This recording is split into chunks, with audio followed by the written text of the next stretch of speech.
So hello and welcome to the latest in our series of Video Essentials, short videos that help schools communicate what they do better. And this one's a slightly controversial one this month. We're going to look at how school communication professional skill marketers can best work with teachers to get the best support from them and to make sure that everyone's driving together school marketing communications. The video is aimed most directly at those who are perhaps new to marketing at schools and haven't dealt with teachers before, but hopefully it's going to challenge the way perhaps we all think about working with teachers. As always, if you have any feedback, please leave some comments, please disagree, please add your own tips and so on. So the four areas this video is going to cover. First of all, we're going to acknowledge that there's a tension between teachers and school marketers, and actually find that maybe it's less of an issue than it should be. Secondly, the importance of really engaging teachers and why it's so important, because they can tell you the stories that will drive your school forward. Two other things that teachers can do to help your marketing, which you may have come across before, but we'll point out to you. And also, finally, how do you create the long-term teacher marketing relationships that mean that, perhaps the first thing, the tension's gone and you're really working well together. So the first thing really is, I've called this helping teachers to get marketing, which is a slightly inflammatory heading, but there is an issue here. I think many people have worked in other places before coming to schools and never come across as much sort of formal opposition to what marketing is, and then perhaps because of the attitudes that come because of that, there's lots of opportunities for collaboration and so on wasted. I think the first issue is that teachers don't see the importance of marketing on a level that works with them. There's a strong perception, teachers I've spoken to, that marketing is really about taking money away from classrooms to spend on expensive advertising, whether that's full-page adverts in local papers or promotional videos and so on. And I think it's important for school marketers to overcome that by talking directly to teachers and showing them how marketing programs work and how they really are making a difference in the classroom, whether that's simply getting children in, whether it's improving the reputation, whether it's improving relationships with local communities and so on. And I think also, perhaps one thing in the past school marketers haven't done enough of is to reflect the stories, back onto the teachers and say, these are the stories that you've come up with, these are your children, these are the fantastic things you're doing. Without that, we wouldn't be able to say, we wouldn't be able to market the school. I think the second thing that perhaps teachers and school marketers have as a problem is they don't really understand each other's job, and that's really quite interesting, because having done both jobs, I think they're really quite similar and they tend to have the same sort of skills.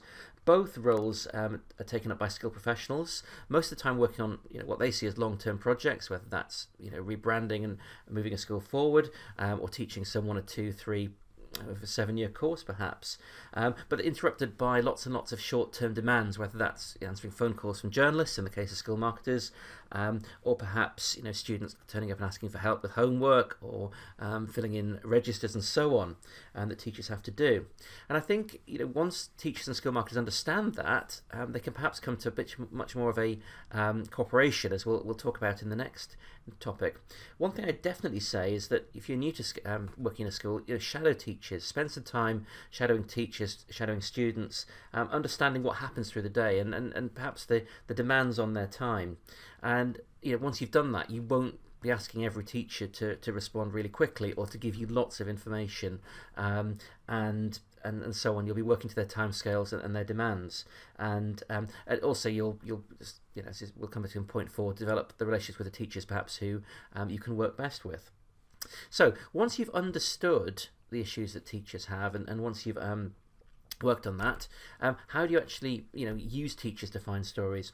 Well, the first thing is to really acknowledge that that teachers are the best people to go to tell you what's happening in a school. They know the best example of someone who's overcome great difficulties, or who's got the best exam results, or who's done really well on the sports track that week. And if you can get them to help you, it'll be much better to find that really important content that will drive your school forward. So I think there are 3 things you should do here. The first is to share your content. Let them know what you're looking for. In advance, I think, if you could do this over a several week period, in the third week of term, we're going to be looking in particular at sporting facilities and finding some great examples. If you look at marketingadviceforschools.com, you'll see in the advice section that we've written extensively before about the importance of a content calendar, and if you share that with teachers in advance, they're not going to feel under as much pressure. Secondly, don't expect teachers to provide you with a full-blown story with video, with plenty of quotes and lots of text and so on. Let them give you tips. Often think that your job should be much more like a local journalist. You get a tip, you get a story from a local person, and you follow that up, and they'll help you, and I'm sure they'll help arrange meetings and so on. But don't expect them to do too much. And the third thing is to integrate yourself with the formal processes within a school. Teachers don't meet much during the day, but they meet before school, lunchtimes, after school, in departments and faculties. And if you can go to those meetings, they're often a great source of informal news and discussion, and putting an item on the agenda around what have you seen that's brilliant in your faculty or your year group in the last few weeks, often helps, as I've found in my experience, helps make these meetings really enjoyable, because they actually finish with people thinking, well, this is a really good school, and we've done some really good things in the last week. So that's the way, really to work with their timescale to find the great stories you want. There's a couple of other things that teachers can do to really help you with marketing. Often in school, you're trying to make the most of limited time. Here's a couple of ideas. One of them is to look at the skills they've got. I've worked with teachers who were videographers, photojournalists, fantastic designers, writers, journalists of the written variety, IT experts and so on. And I think they'd often be very happy to use their skills to help communicate externally. And I think you should ask them, and I think you should do surveys of teachers and find this information. You might also find teachers who speak different languages, not just in the languages department, which could be important if you're trying, for example, to work with a local community group, or if you're recruiting internationally. The second area in which teachers can help is through their local community links. Many teachers will run local sports clubs, they'll work with local community groups, they might be members of particular religious groups, and they give you an opportunity to learn about those communities and also to make the introductions, so that you, for example, might find it a lot easier to get into a feeder school or a community group to give a talk about how good your school is. So constantly surveying and listening to teachers about what groups they've got, but do it formally. Don't just make announcements and say, oh, we'd like some help, because as we said before, teachers are busy and they may forget it. Give them time, give them opportunities, but do it in a formal way. Finally, a lot of those things are relatively short term. How do you make the long term relationships? How do you get your teachers on board? We said before, being a school marketer, one way of thinking about it is like being a journalist, a local journalist in a small village or city or part of a city newspaper. And I think if you think that way, you can come up with some interesting ideas for developing your contacts, developing your relationships, who will give you, constant information about what's happening in the school. One of the ideas, top left there, is to set up a teacher marketing group, get some representatives together who are interested in this, and meet on a regular basis. Just to tell you their ideas, tell you what they think the school should be doing, and also get some feedback on the ideas you've already done. Are they working? Do people think they don't match with what the school is focused on?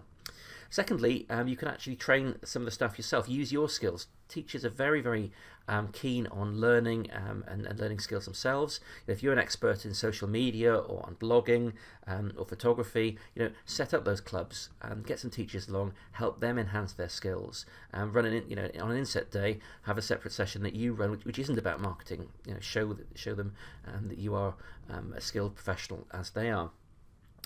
And finally, when you get stories, you see the website on the right hand side there. When you get these stories, don't just put them on a website. Take them into staff meetings. Make it obvious for teachers to understand that the stories they're putting together, the ideas they're putting to you, they're being used. They're being seen by 1,000 people, by 10,000 people. They're being shared widely, and they're directly leading to change in the school. So fundamentally, it's about getting out there. It's about meeting people, and it's about forming those relationships with people at all levels of the school. Hopefully, this has been a useful useful ideas there. As I said before, if you've got any other tips on creating a relationship with teachers, or if you disagree completely, please let us know. Thank you very much.